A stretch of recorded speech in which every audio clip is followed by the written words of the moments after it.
얼마 전에 그 충격적인 그 설문 결과가 있어서 저도 굉장히 놀랐는데요. 미국과 그 한국 교회를 대상으로 또 신학교에서 목회자가 이 종말에 대해서, 특별히 예수님의 재림에 대해서 얼마나 설교하는가에 대해서 설문조사를 한 적이 있었습니다. 놀랍게도 1%가 안 되는 설교자, 신학자가 이 예수님의 재림에 대해서 강의를 하거나 설교를 한다는 그런 결과가 나온 걸 보고 저도 굉장히 놀랐는데요.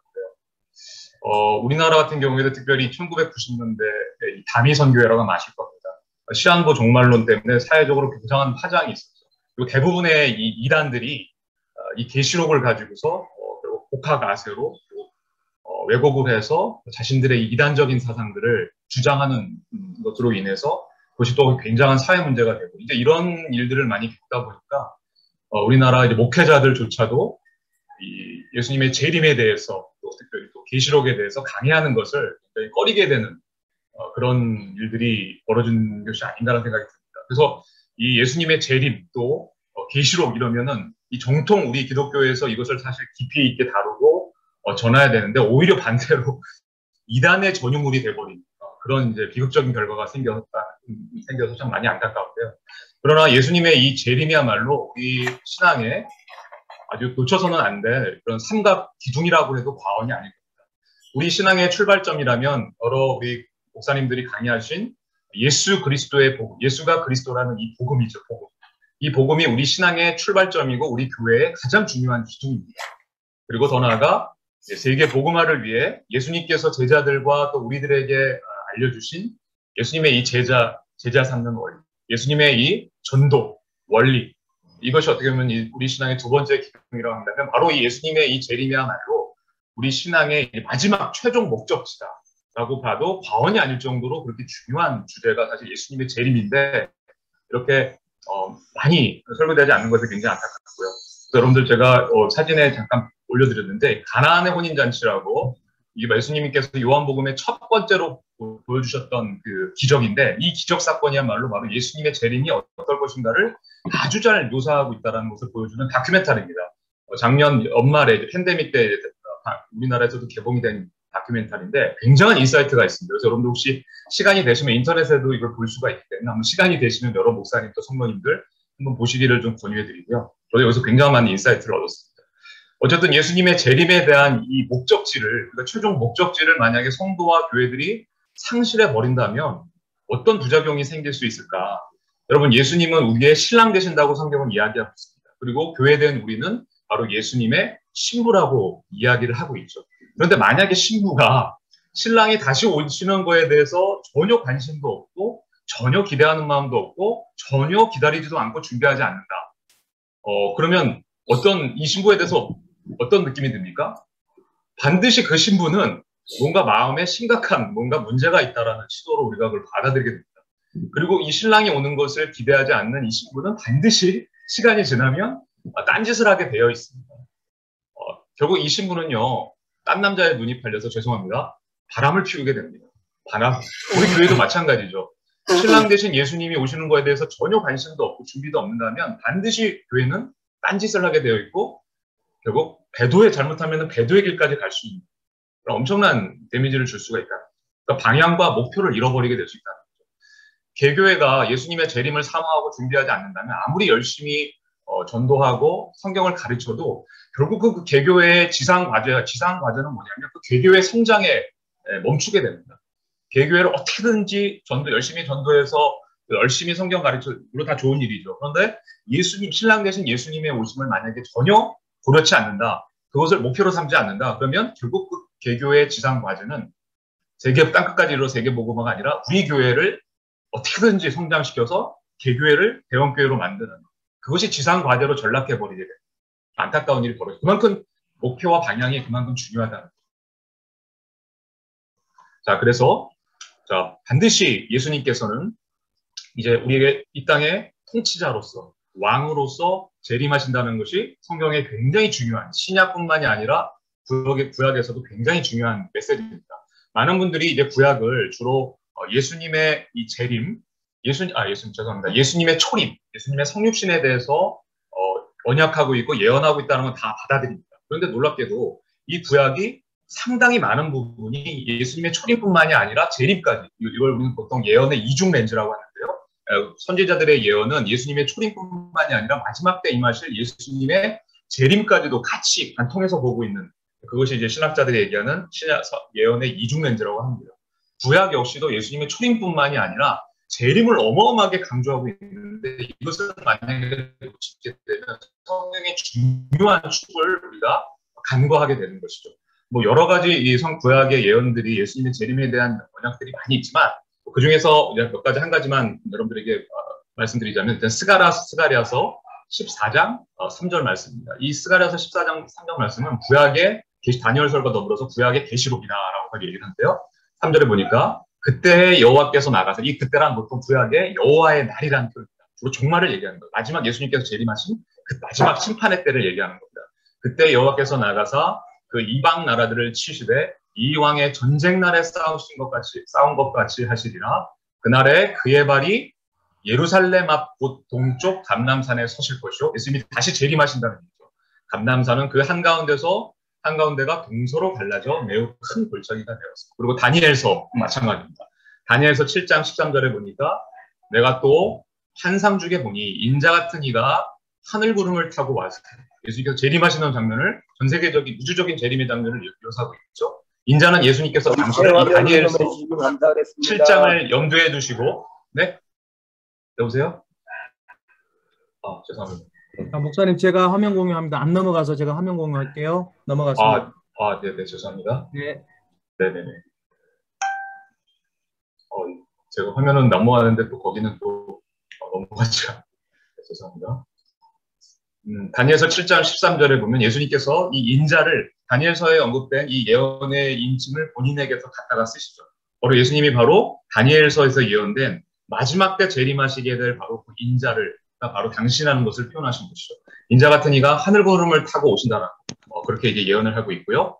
그리고 이제 신약에는 너무나 구체적으로 예수님의 재림이 아주 예언이 많이 되어 있죠. 히브리서 9장 28절에 보면 이와 같이 그리스도도 많은 사람의 죄를 감당하시려고 단번에 들으신 바 되셨고 구원에 이르게 하기 위하여 죄와 상관없이 자기를 바라는 자들에게 두 번째 나타내시라. 예수님의 재림을 얘기하는 거고요. 그리고 계시록 22장 20절에 예수님께서 마지막 계시록을 정말 마무리 지으시면서 내가 진실로 속히 오리라 하시거늘 주여 예수여 어서 오시옵소서. 모든 교회가 예수님이 속히 오리라는 이 말씀을 받고 마라나타를 고백하는 것으로 이제 계시록의 대단원을 막을 내리게 되죠. 그래서 구약 성경뿐만이 아니고 신약 성경 이 전체에서 예수님의 재림, 파루시아에 대해서 관한 언급이 무려 300회 이상이 됩니다. 이는 이 신약 성경 전체 성경 구절의 무려 25분의 1에 해당한다고 보시면 됩니다. 그래서 어마어마한 사실 분량이죠. 그래서 성경에서 예수님의 재림을 놓친다면 정말 엄청난 손해를 저희가 감당하게 되는 것이고, 또 성도의 삶에, 또 교회에, 또 신학교에 어마어마한 그런 불균형을 초래할 수밖에 없는 그런 중요한 주제라고 말씀을 드릴 수가 있습니다. 자, 그렇다면 예수님의 이 재림의 특징이 무엇인가를 좀 같이 보길 원하는데요. 사도행전 1장 11절에 보니까 이르되 갈릴리 사람들아 어찌하여 서서 하늘을 쳐다보며, 예수님의 재림하시는 모습을 승천하시는 모습을 보고 천사들이 제자들에게 나타나서 말씀하신 얘기입니다. 너희 가운데서 하늘로 올려주신 이 예수는 하늘로 가심을 본 그대로 이 땅 가운데 오시리라, 이렇게 얘기하고 있는 것이죠. 자, 여러분, 예수님의 초림은요, 어린 양으로 오십니다. 예수님께서. 이 어린 양은 바로 구원자로 오시는 거죠. 긍휼과 사랑이 많으셔서 죄인인 우리를 사단의 세로부터 구출해내시기 위해서 아기 예수로 오십니다. 그런데 예수님의 재림은요, 어린 양의 이미지가 아닙니다. 아기로 오시는 게 아닙니다. 구원자로 오시는 것이 아니라 유다의 사자로 오십니다. 라이온으로 오십니다. 왕으로 오시고, 통치자로 오시고, 사단의 정복자로 오시고, 그리고 이 땅의 악의 세력들, 사탄과 악의 세력들을 심판하러 오시는 분이라는 것을 분명하게 신약 성경 우리에게 초림과 대비해서 보여주고 있죠. 그리고 누가복음 21장 27절에 그때 사람들이 인자가 구름을 타고 능력과 큰 영광으로 오는 것을 보리라, 이렇게 얘기를 합니다. 예수님 초림 때는요, 몇몇 사람들밖에 알지 못했습니다. 예수님의 부모님과 그리고 목동들, 그 다음에 또 동방에서 오는 그런 매지션이라고 하죠. 동무한 박사밖에 알지 못했어요. 그런데 예수님이 재림하실 때는요, 소수가 아니라 전 인류가, 모든 전 세계가 예수님이 재림하시는 장면을 목격하게 됩니다. 전 우주적인 사건으로 예수님께서 오시는 거예요. 그래서 스가랴서 12장 10절에서는 예수님께서 재림하실 때 사람들이 그것을 보고 어떤 반응이 오는 것을 아주 구체적으로 묘사하고 있습니다. 스가랴서 12장 10절에 내가 다윗의 집과 예루살렘 주민에게 은총과 강구하는 심령을 부어주니 예수님 재림하실 때 그들이 그 찌른 바, 예수님을 찌른 바 그를 바라보고 그를 위하여 애통하기를 독자를 위하여 애통하듯 하며 그를 위하여 통곡하기를 장자를 위하여 통곡하듯 하리라. 거의 초상집 분위기입니다. 예수를 그리스도라고 인정하고 믿지 않은 사람들은요. 왜냐하면 예수님이 구원자로 오시는 것이 아니라 재림 때는 심판자로 오시기 때문에 완전히 초상집 분위기가 됩니다. 뼈저린 후회를 하게 됩니다. 그러나 그때 가서는 이미 기차는 떠나가 버린 거죠. 그리고 마태복음 23장 또 36절에 보시면 뭐라고 나와 있냐면 그러나 그날과 그때는 아무도 모르라니 하늘의 천사들도 아들 예수님도 모르고 오직 하나님 아버지만 아시느니라. 또 마태복음 24장 42절에 그러므로 깨어있으라. 어느 날에 너희 주가 임할는지 너희가 알지 못하느니라. 24장 44절 이러므로 너희도 준비하고 있으라. 생각하지 않은 때 인자가 오리라. 예수님께서 이렇게 말씀하시면서 예수님께서 언제 몇 시에 정확하게 재림하시는지 그 시와 때는 알 수 없다라고 얘기를 하십니다. 그렇기 때문에 많은 이단들이 예수님이 언제 오신다, 어느 때 오신다 이렇게 주장하는 것은 전부 다 이단이라고 보시면 됩니다. 물론 예수님께서 이 말씀 외에도 예수님께서 당신의 사랑하는 자녀들에게 재림의 징조를 보여주신다라는 그런 암시하는 것은 있지만 정확한 시와 때는 하나님만 아시고 예수님도 모르신다고 얘기를 했기 때문에 이거는 그걸 주장하는 이제 모든 어떤 단체나 교회들은 다 이단이라고 보시면 됩니다. 그럼에도 불구하고 예수님이 언제 오시는가 이 재림의 시계를 알 수 있는 예수님께서 몇 가지 단서를 우리에게 주셨습니다. 그 실마리를 우리에게 주셨는데요. 이게 뭐냐면 바로 그 대표적인 구절이 바로 마태복음 24장 14절 말씀입니다. 이 말씀을 보니까 이 천국 복음이 모든 민족에게 증언되기 위하여 온 세상에 전파되리니 그제야 끝이 오리라. 이 끝이란 바로 예수님의 재림을 얘기하는 것이죠. 언제 예수님이 재림이 오신다고요? 바로 여러분 말씀 아시는 것 같이 모든 복음, 이 천국 복음, 예수가 그리스도라는 이 복음이 모든 민족에게 증언될 때. 예수님께서 말씀하신 마태복음 27장, 이 지상 명령도 마찬가지죠. 성령이 너에게 임하시면 너희가 권능을 받고 온 유대와 사마리아 땅 끝까지 증인이 되리라. 올지어다 세상 끝날까지 내가 너희와 함께. 언제 끝날이 온다고요? 모든 민족에게 복음이 증거될 때. 그렇죠? 그때 예수님이 오신다라고 우리는 알 수 있는 것이죠. 그래서 우리가 예수님의 이 마지막 오실 때를 바라보면서 복음을 들고 우리가 살고 있는 이 동네뿐만이 아니라 이 동네를 넘어서 우리 교회의 담벼락을 넘어서 우리 주변에 있는 이웃들, 도시들, 나라들까지 우리의 관심을 갖고 복음을 증거해야 될 이유가 바로 여기에 있는 것이죠. 자, 그러면 예수님의 재림은요. 아까 서두에도 말씀드린 것처럼 마지막 우리 신앙의 종착지라고 보시면 됩니다. 목적지라고 보시면 되는데 이것은 일종의 언약입니다. 언약.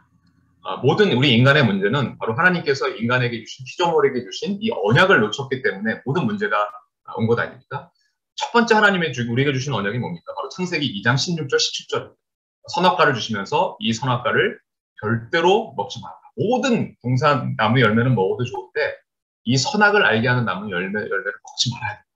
먹는 날에는 네가 반드시 저주받아서 죽게 되리라고 하나님께서 경고하셨죠. 이것은 우리는 보통 행위 언약이라고 합니다. 행위 언약. 첫 번째 인류에게 주신 죄 없는 완벽한 상태의 인류에게 주신 언약은 바로 행위 언약입니다. 우리에게 주신 언약은 우리는 하와의 후예이기 때문에 이미 죄를 뼛속까지 죄의 DNA를 가지고 있는 문제이기 때문에 하나님은 우리와 행위 언약을 맺지 않으셨습니다. 오직 죄가 없는 완벽한 상태의 아담과 하와와 행위 언약을 얻었는데 안타깝게도 아담과 하와가 사탄의 유혹에 빠져나가서 이 행위 언약을 그가 깨뜨려 버리죠.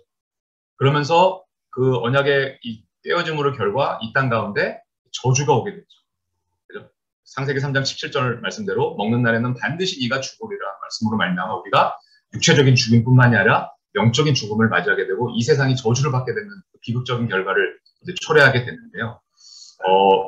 그리고 바로 다음 장 넘어가서 자, 그리고 나서 이제 하나님께서 우리에게 은혜의 언약이라는 것을 우리에게 주셨습니다.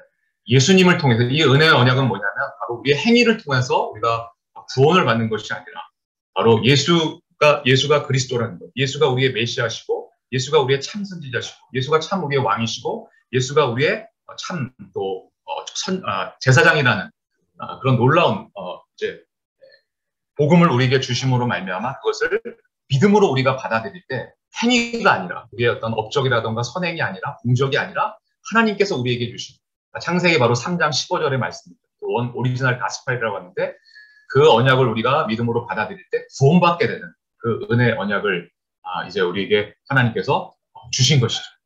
그리고 마지막 세 번째 언약은 뭐냐면 바로 이 예수님께서 다시 이 땅 가운데 통치자로서 왕으로서 심판자로 오신다는 이 세 번째 재림의 언약이 바로 이 세 번째 하나님께서 교회에 주신 언약입니다. 자, 그래서 이 재림은요 마지막 언약이기 때문에 물론 다른 언약들도 물론 중요하지만 이 세 번째 언약을 잘 아는 것이 중요합니다. 그래서 정확히 아는 것이 중요합니다. 그래서 데살로니가전서 4장 16절 17절에 보니까 자, 예수님께서 어떤 모습으로 오시는가에 대해서 구체적으로 사도 바울이 묘사를 하고 있는 것을 볼 수가 있습니다. 주께서 호령과 천사장의 소리와 하나님의 나팔 소리로 그러니까 모든 사람들이 다 알 수 있을 정도의 세계적인 규모로 친히 하늘로부터 강림하시리니 그리스도 안에서 죽은 자들이 먼저 일어나고 그 후에 우리 살아남은 자들도 그렇죠? 예수님 재림하실 때 살아남아 있는 사람이 있을 거 아닙니까?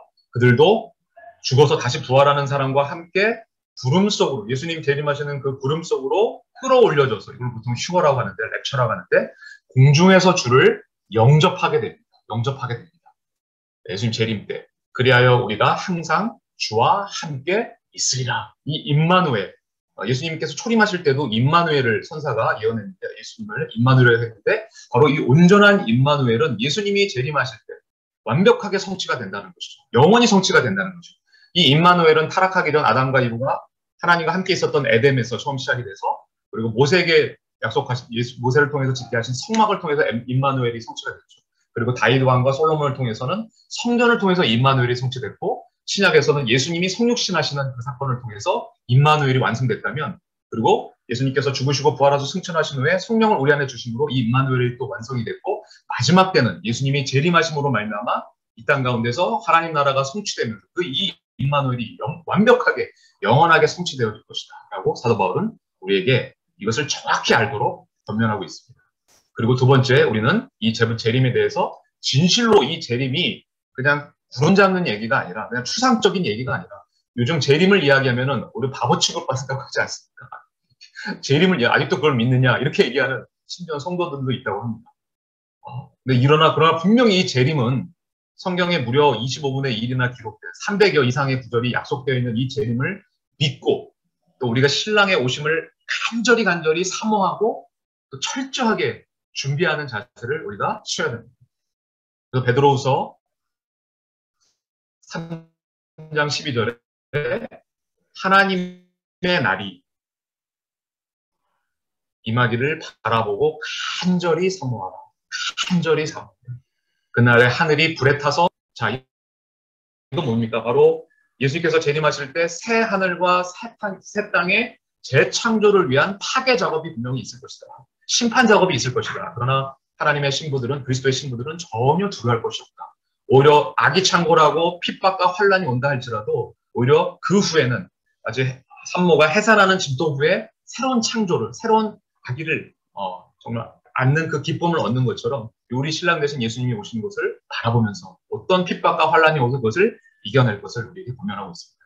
그리고 마지막으로 우리는 이 재림의 언약을 믿고 온전히 순종해야 됩니다. 순종해야 됩니다. 그래서 사도행전 20장 24절에 바로 예수님의 재림을 대하는 성도들의 자세에 대해서 아주 이렇게 사도가 우리에게 이렇게 권면하고 있습니다. 뭐라고 하면 내가 달려갈 길과 주 예수께 받은 사명 곧 하나님의 은혜의 복음을 증언하는 일을 마치려 하면은 나의 생명조차 조금도 귀한 것으로 여기지 아니하노라. 아멘. 제가 이 구절 읽으면서 아까 방금 전에 간증하신 김원준 목사님의 간증이 지금 생각이 나서 좀 마음이 좀 뭉클합니다. 정말 저도 쉽지 않은, 제가 그런 상황이었다면 저도 정말 쉽지 않은 선택이었을 텐데, 이 하나님께서 주신 은혜의 복음을 증언하는 그 사명 때문에 생명조차, 아내의 생명조차 소중하고, 어느 것보다도 소중하시지만 그것을 내려놓고 헌신하셨던 목사님의 그 섬김이 굉장히 후배인 저에게 도전이 됩니다. 울림이 됩니다. 그러니까 재림을 준비하는 성도의 자세는, 아까 얘기했던 이단의 재림을 준비하는 자세는 뭡니까? 그들은 세상을 도피형을 합니다. 도피하고자 합니다. 나 혼자 구원받고 우리 가족만 구원받으면 돼. 이 땅을 하직하면 돼, 우리는. 휴거돼서. 그런데 사도 바울은 전혀 다른 자세죠. 완전 책임 완수형입니다. 내가 끝까지 예수님의 재림을 위해서 이 복음을 증거하는 일에는 마치려 하면은 나의 생명조차 좋은 귀한 것으로 여기지 않을 것이다. 모든 종족에게 난 복음을 땅 끝까지 가서, 서바나까지 가서 증거합니다. 이것이 바로 건전한 성도의 종말에 대한 자세라는 것이죠. 온전히 우리는 이 재림의 언약을 붙들고 그리고 순종해야 된다는 것이죠. 자, 그리고 마지막입니다. 결론입니다. 성경 언약대로 재림을 반드시 성취하실 그리스도 예수님을 바라봐야 합니다. 우리는 재림하면 많은 성도들이 공포에 사로잡고 두려워하고 떠옵니다. 심지어는 논밭 다 팔고 어디 먼 벽지상촌으로 들어가서 핍박을 피해야 된다는 그런 얘기를 하시는 분도 제가 요즘 많이 들었어요. 요즘은 시대가 워낙 횡행하다 보니까. 그런데 주님께서는 절대 우리에게 그걸 얘기하지 않으셨죠. 오히려 신랑 되신 예수님을 바라보고 준비하고 열심히 복음을 증거. 그리고 예수님이 반드시 오신다라는 것을 믿음으로 바라보고. 계시록 22장 12절에 오라 내가 속히 오리니 내가 줄 상이 내게 있어 각 사람에게 그가 행한 대로 갚아준다. 예수님 재림 오시면 우리에게 모두 다 구원받지만 우리가 이 땅 가운데서 어떤 삶을 살아갈까? 정말 세계 복음을 위해서 우리가 예수님을 정말 순종하면서 예수님을 우리의 주인으로 믿고 정말 복음을 전하는 삶을 살았는가? 그것을 보고서 우리에게 줄 상급이 있다는 거죠. 상급이 있다. 그걸 바라고 우리는 달려가는 거죠. 그리고 계시록 22장 13절 나는 알파요 오메가 처음이요 마지막이다. 창조의 처음이고 마지막이고 구원의 처음이고 마지막이고 하나님 나라의 처음이고 마지막이고 예수님이야말로 재창조와 구원과 천국의 완성이요 시작과 마침입니다. 그리고 마지막으로 계시록 22절 20절 이것들을 증언하신 이가 이르시되 내가 진실로 속히 오리라 하시거늘 아멘 주 예수여 오시옵소서. 이게 바로 우리 성도의 마라나타 신앙이 아닌가 싶습니다. 네, 감사합니다. 이상 강의를 마치도록 하겠습니다.